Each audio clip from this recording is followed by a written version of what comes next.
베트남에 대한 믿기 힘든 20가지 이상한 사실. 영상 끝까지 시청해보세요. 흥미진진한 다음 여정을 놓치지 않도록 구독 버튼과 알림 설정도 꼭 해주세요. 혼돈의 교통체계. 외국인 관광객들이 베트남에 도착하면 가장 강한 인상을 받는 것 중 하나는 바로 교통입니다. 특히 출퇴근 시간에는 수천 대의 오토바이, 자동차, 버스가 삼거리, 사거리, 로터리로 한꺼번에 몰려들며 도시 전체가 말 그대로 혼돈의 흐름이 됩니다. 위에서 내려다보면 이 장면은 마치 인공지능이 제어하는 거대한 기계처럼 보입니다. 무질서해 보이지만 놀랍도록 매끄럽게 움직이죠. 뚜렷한 차선도 없고 누가 먼저 가야 할지도 불분명하지만 이상하게도 모두 제 갈 길을 찾아갑니다. 어떤 이들은 이렇게 농담하기도 하죠. 베트남에서는 운전자들이 텔레파시로 소통하나 봐요. 사실 그 비밀은 암묵적인 규칙에 있습니다. 바로 양보와 유연성. 모든 운전자는 서로를 주시하고 부딪히지 않도록 스스로 조절합니다. 이러한 습관이 베트남 교통을 집단 예술로 만들어낸 것입니다. 복잡하지만 원활하게 혼란스러워도 긴 정체는 드뭅니다. 관광객이라면 이 풍경 자체를 하나의 독특한 거리 공연처럼 즐기면 됩니다. 단, 직접 운전하는 건 피하세요. 하노이나 사이공에서는 특히 그렇습니다. 현지 운전사에게 맡기고 이 거미줄 같은 도로망을 안전하게 경험해 보세요. 아마 오래도록 기억에 남을 겁니다. 길 건너기는 생사를 건 모험. 베트남 사람들에게 길을 건너는 일은 숨쉬는 것처럼 자연스럽습니다. 그러나 외국인 관광객에게는 일종의 서바이벌 게임입니다. 어떤 이들은 횡단보도 앞에서 몇 분 동안 용기를 내다가 결국 인도로 되돌아가기도 하죠. 누군가는 이렇게 표현했습니다. 베트남에서 길을 건너는 건 무료로 즐기는 어드벤처 투어 같아요. 아니면 실생활 할로윈 축제랄까? 흥미로운 점은 횡단보도와 보행자 우선 법규가 있음에도 불구하고 차량들이 멈추는 경우는 드물다는 겁니다.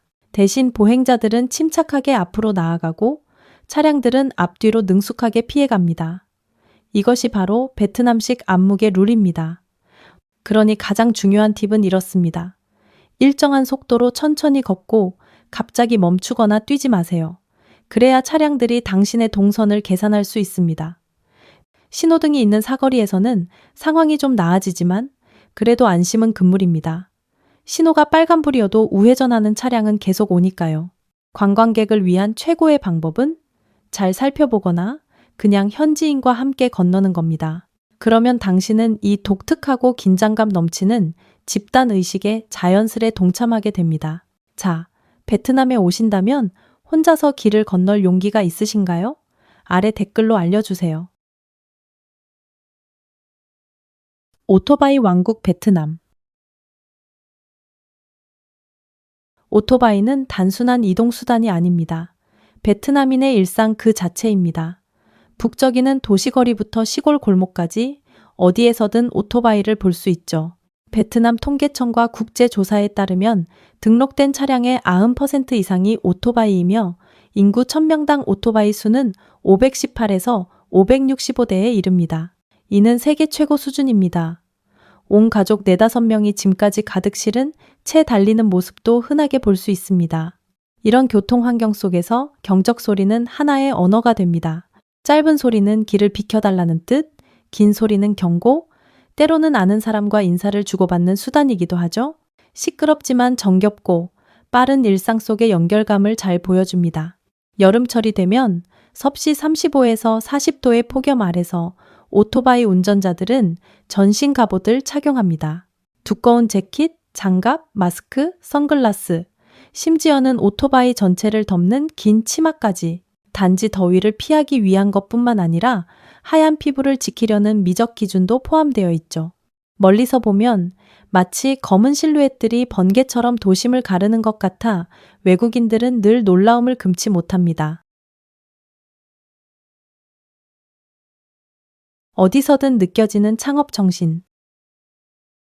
베트남에 온 외국인들이 가장 놀라는 것 중 하나는 어디서든 만날 수 있는 사업 정신입니다.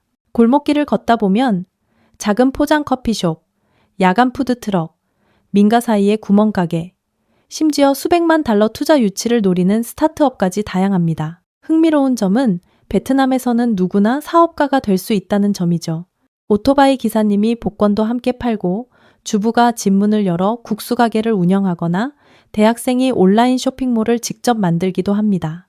젊은이들은 앱 개발, 전자상거래, 콘텐츠 제작에 도전하죠. 이러한 에너지는 골목과 시장, 작은 동네까지 하나의 스타트업 생태계로 만들어냅니다. 외국인들은 종종 베트남을 길거리 CEO의 나라라고 부르곤 합니다. 작은 아이디어 하나도 사업이 될 수 있고 실패를 두려워하지 않는 문화 덕분에 베트남은 동남아시아에서 가장 빠르게 성장하는 창업시장 중 하나로 떠올랐습니다. 여행자들에게는 단순한 쇼핑이 아니라 창의력과 생활력이 결합된 생생한 모습을 관찰할 수 있는 기회이기도 합니다. 1달러짜리 아이스 커피 한 잔부터 수백만 달러짜리 기술 기업까지 그 모든 스펙트럼이 베트남에 있죠. 이 영상을 어디에서 보고 계신가요? 댓글로 베트남과 얼마나 떨어져 있는지 알려주세요. 독특한 음식 문화, 들쥐고기, 뱀고기. 베트남 요리는 쌀국수, 바게트, 커피로 세계적으로 유명하지만 외국인들에게 놀라움과 호기심을 동시에 안겨주는 특이한 별미도 있습니다. 피순대나 오리알처럼 미디어에서 종종 다뤄지는 음식 외에도 일부 농촌 지역에서는 들쥐고기와 뱀고기라는 독특한 맛이 존재합니다. 믿기 힘들겠지만 홍강 삼각주나 메콩 델타 지역에서는 들쥐가 더럽다는 인식이 없습니다. 논에서 자라며 곡식만 먹기 때문에 살이 단단하고 맛도 좋습니다. 구이, 찜, 소금볶음 등으로 다양하게 조리되어 시골 지역에서 인기 있는 토속 별미로 자리 잡고 있죠. 한편 뱀 요리는 약효와 용기를 상징하는 음식으로 여겨집니다. 특산물 전문 식당에서는 뱀죽, 뱀볶음, 뱀구이 등 다양한 요리로 제공되며 외국인들은 종종 일생에 한 번쯤 도전할 만한 음식 경험으로 여깁니다. 이는 맛 때문이라기보다는 음식에 얽힌 문화적 이야기 때문입니다. 이런 독특한 음식들 덕분에 베트남 요리는 더욱 다채롭고 인상 깊은 풍경을 그려냅니다. 세계인의 입맛을 사로잡는 친숙한 요리부터 잊을 수 없는 특별한 맛까지 모두 담겨 있죠. 이 영상이 흥미로우셨다면 좋아요와 구독 버튼 꾹 눌러주시고 더 많은 흥미진진한 여정을 함께 떠나봐요. 변기 대신 쪼그려 앉는 화장실, 베트남만의 독특한 문화체험. 베트남에 온 많은 외국인들이 깜짝 놀라는 것 중 하나는 바로 쪼그려 앉는 전통 화장실입니다. 이른바 아시안 스쿼트라고 불리는 방식이죠. 이 화장실을 사용하려면 완벽한 쪼그려 앉기 자세를 해야 합니다.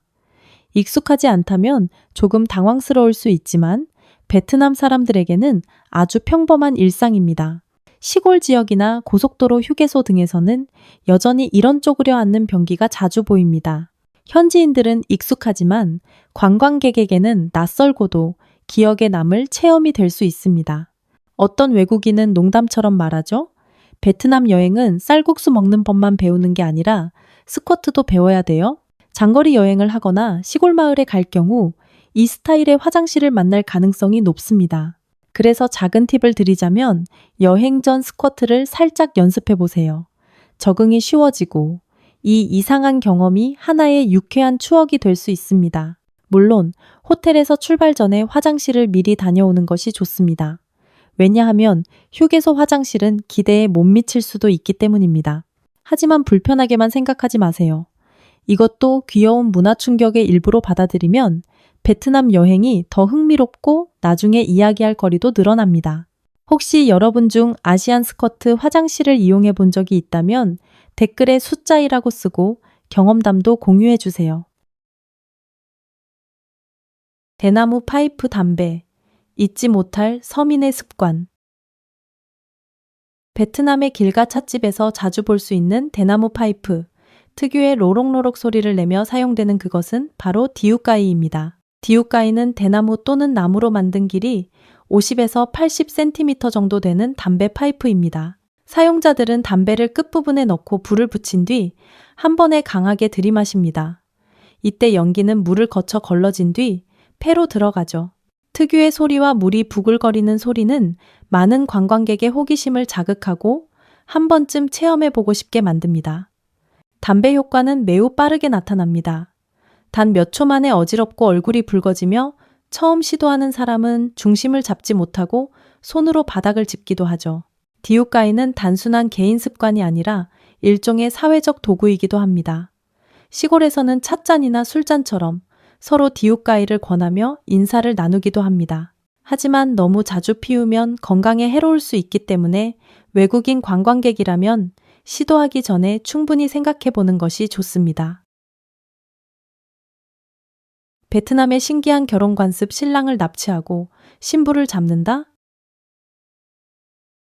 깊은 산골 마을에서는 외지인들이 놀라워할 만한 결혼 풍습이 여전히 전해지고 있습니다. 특히 봄이 오면 산허리를 울리는 캔 소리가 울려 퍼지고 그와 함께 신부 잡기 의식이 열립니다. 이 의식은 몽족 일부 마을에서 전해지는데 한 청년이 여성을 사랑하게 되면 그녀를 잡아서 자신의 집으로 데려온 뒤 가족들과 혼례 예물을 상의합니다. 외부인이 보기엔 대담해 보이지만 사실 이는 두 사람이 미리 암묵적으로 동의한 전통적인 의식입니다. 남쪽으로 내려가 중부의 참족 마을 일부에서는 신랑을 데려오는 풍습이 전해집니다. 목의 중심 사회에서 여성이 결혼을 결정하면 친척들과 함께 남성을 집으로 데려와 독특한 의식으로 결혼식을 올립니다. 이러한 풍습들은 현재는 주로 축제나 문화 재현 행사에서 볼 수 있지만 옛 시대의 사랑과 의식을 엿볼 수 있는 특별한 창으로 여겨집니다. 산과 바다의 신비로움을 간직한 전통이죠. 메콩 델타 수상시장. 물 위의 장터. 베트남 남부 메콩강 삼각주에서는 시장이 땅이 아니라 강 위에서 열립니다. 배와 보트가 물 위를 가득 채우고 장터를 이룹니다. 이 수상시장은 메콩 지역의 독특한 문화이며 특히 깐터의 까이랑 시장, 퐁디엔 응아남 시장이 유명합니다. 사람들은 배 위에서 과일, 채소, 해산물, 아침 식사, 커피까지 판매합니다. 각 보트는 벼우라는 긴 장대를 세워 판매하는 물품을 걸어 놓습니다. 멀리서도 어떤 물건을 파는지 알 수 있어 고객이 쉽게 접근할 수 있도록 합니다. 이른 아침은 시장이 가장 활기차고 아름다운 시간입니다. 강 위에 노란 망고, 붉은 수박, 신선한 람부탄과 형형색색의 옷들이 어우러져 장관을 이룹니다. 일부 시장에서는 보트에서 아침 식사를 할 수도 있습니다. 뜨끈한 후띠우 한 그릇이나 시원한 연유 커피를 마시며 강의 활기를 감상할 수 있습니다. 이곳은 단순한 거래의 장이 아니라 사람들의 여유롭고 정겨운 삶의 모습을 보여주는 문화 공간입니다. 27살 미호는 이상한 나이? 베트남 전통 문화에서는 결혼을 인생의 중요한 이정표로 여깁니다. 예전 관념에 따르면 여성은 25 이전, 남성은 30 이전에 결혼해야 한다고 여겼습니다. 그래서 27살이 넘어도 결혼하지 않으면 특히 여성의 경우 어르신들은 늦었다거나 이상하다고 말하기도 합니다. 그 배경에는 과거의 현실이 있었습니다. 평균 수명이 낮았고 노동력이 중요했으며 일찍 결혼해 자손을 이어가는 것이 당연하게 여겨졌습니다. 가족과 공동체의 압박도 큽니다. 많은 부모는 자녀가 일찍 결혼해서 안정적이고 책임을 다하는 삶을 살기 바라고 그래서 27살이 되면 더 자주 결혼을 재촉하게 됩니다. 세대 차이도 존재합니다. 나이 든 세대는 가족과 자녀 중심의 행복을 중시하는 반면 젊은 세대는 경력, 자유, 개인 선택을 더 중요하게 생각합니다. 이 사고방식의 차이 때문에 27살 미호는 이상하다는 인식이 생겨난 것이죠. 그러나 현대적 시각에서 보면 결혼 정년기는 더 이상 전통적 기준에 얽매이지 않습니다. 개인의 성숙도에 따라 다르게 접근하는 것이 중요하죠. 요즘 베트남의 전문가들은 이렇게 말합니다. 여성은 25에서 30살 사이가 이상적입니다. 이 시기는 경력도 시작되었고 건강한 출산이 가능한 나이대이기 때문입니다. 남성은 28에서 32 정도가 적당합니다. 직업 기반도 갖추고 가정을 책임질 심리적 준비가 되어 있기 때문입니다. 결혼을 일찍 하느냐 늦게 하느냐보다 더 중요한 건 진정으로 준비가 되었는지 여부입니다. 정신적, 경제적, 감정적으로 준비되었을 때 결혼해야 의미가 있습니다. 27살 미혼은 이상하다는 생각은 점점 구시대의 잔재로 사라지고 있고 현대사회는 젊은이들에게 더 많은 선택권을 열어주고 있습니다.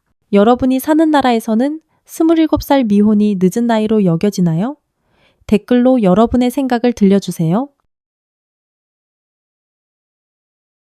베트남의 신앙문화, 다양성과 신비로움.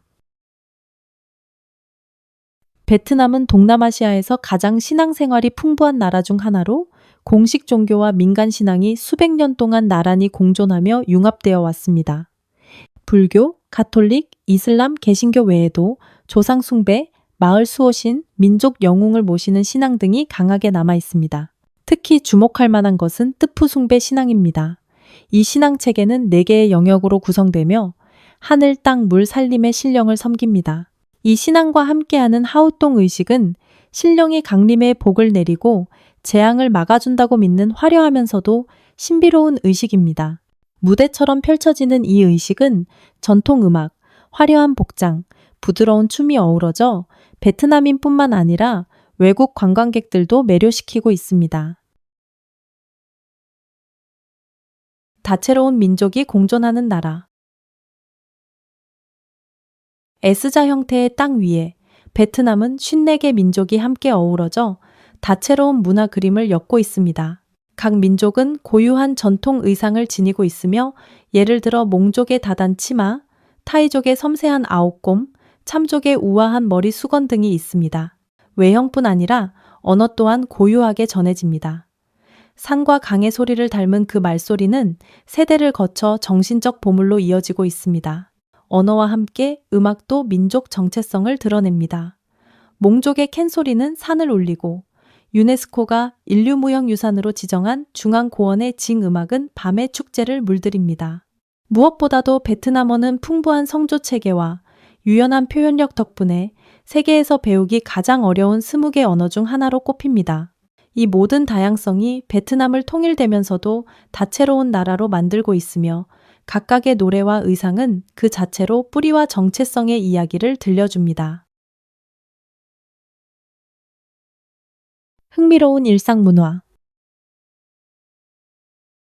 베트남의 도시와 마을에서는 길거리 음식 문화가 일상에 깊숙이 녹아 있습니다.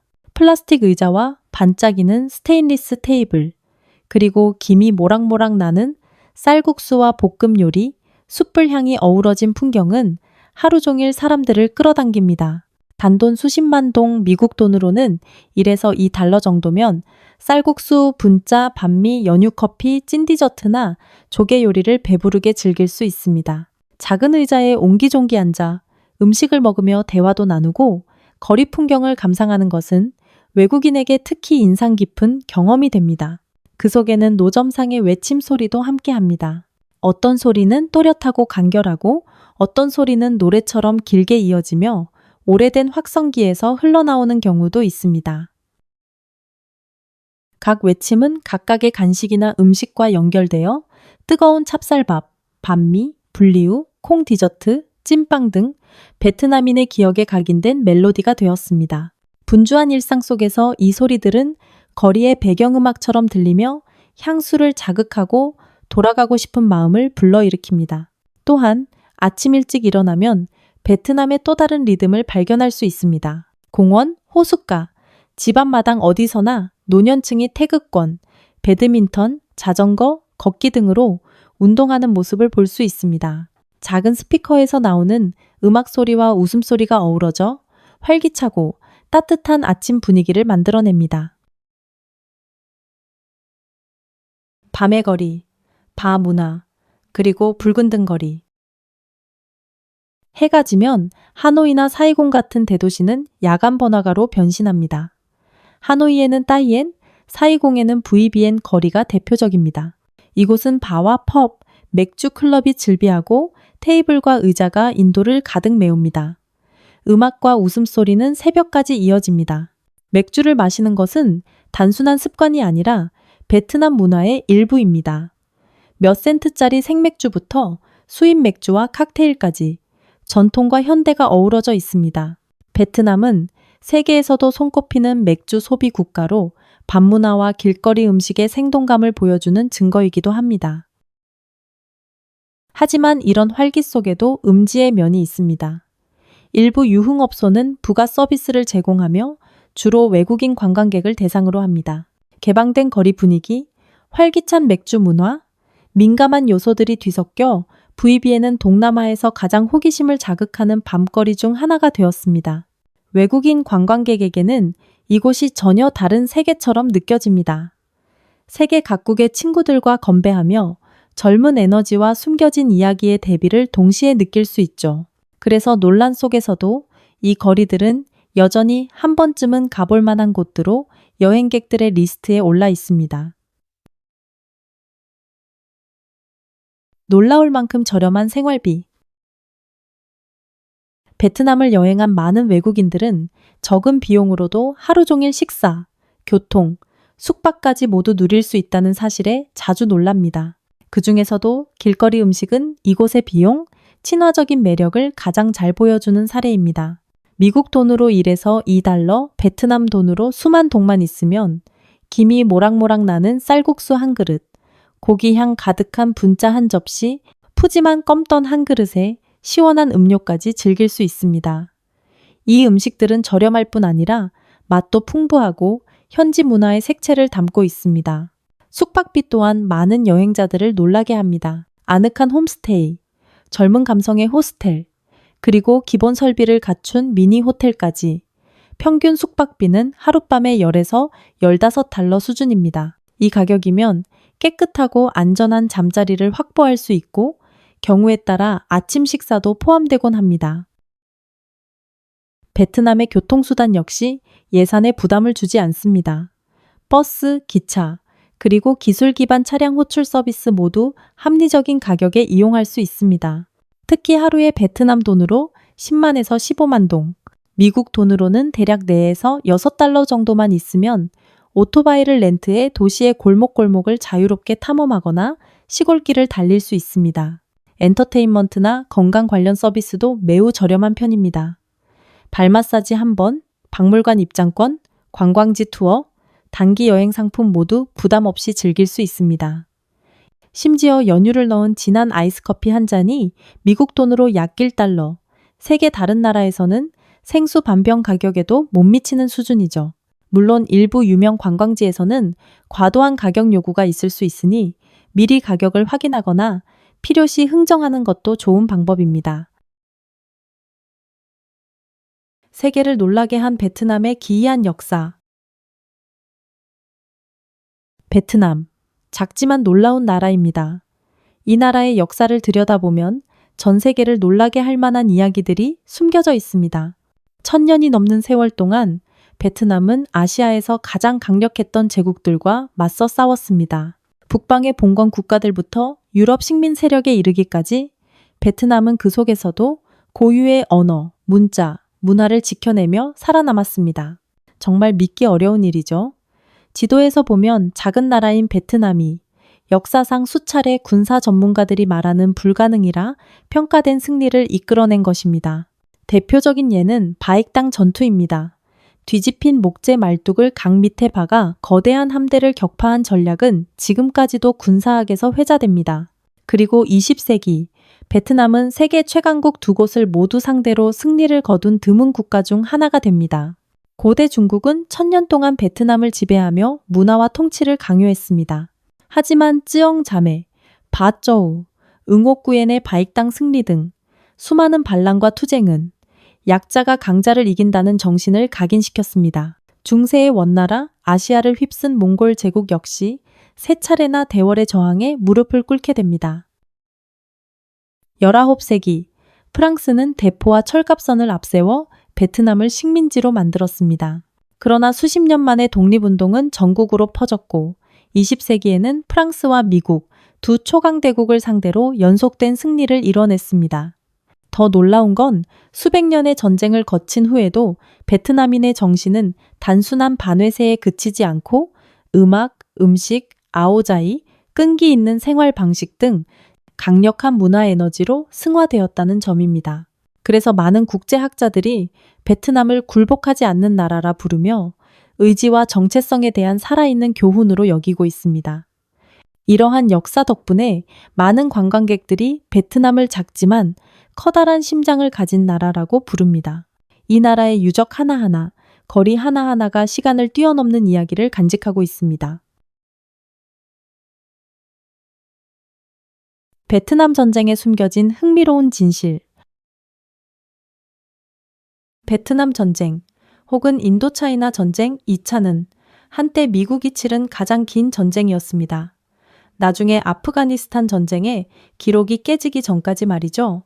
많은 역사학자들이 놀라는 이유는 이 전쟁이 분명한 원인 없이 국지적 갈등에서 점차 확산되었다는 점입니다.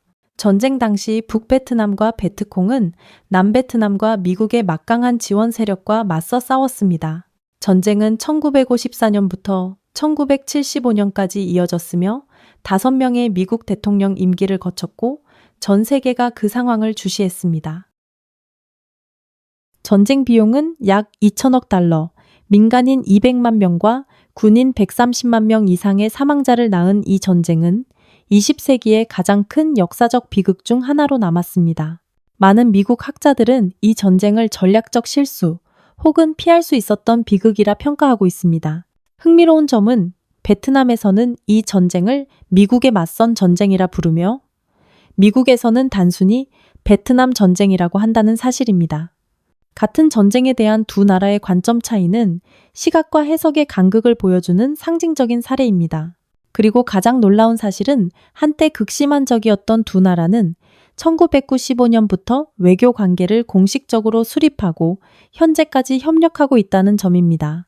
이것은 화해의 가능성을 보여주는 사례이며 세계 역사상 가장 독특한 장면 중 하나이기도 합니다.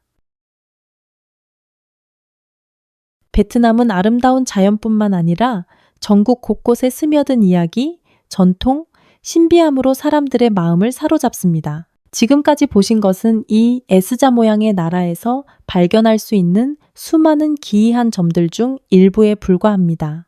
아직 밝혀지지 않은 수많은 비밀과 때론 충격적인 사실들이 여러분을 기다리고 있습니다. 혹시 그 다음 이야기가 궁금하신가요? 혹은 사람들 대부분이 잘 모르는 어두운 이면까지 듣고 싶으신가요? 그렇다면 아래 댓글로 알려주세요. 그리고 좋아요와 구독, 알림 설정을 꼭 눌러 다음 여정, 가장 놀라운 비밀이 숨어있는 여행을 절대 놓치지 마세요.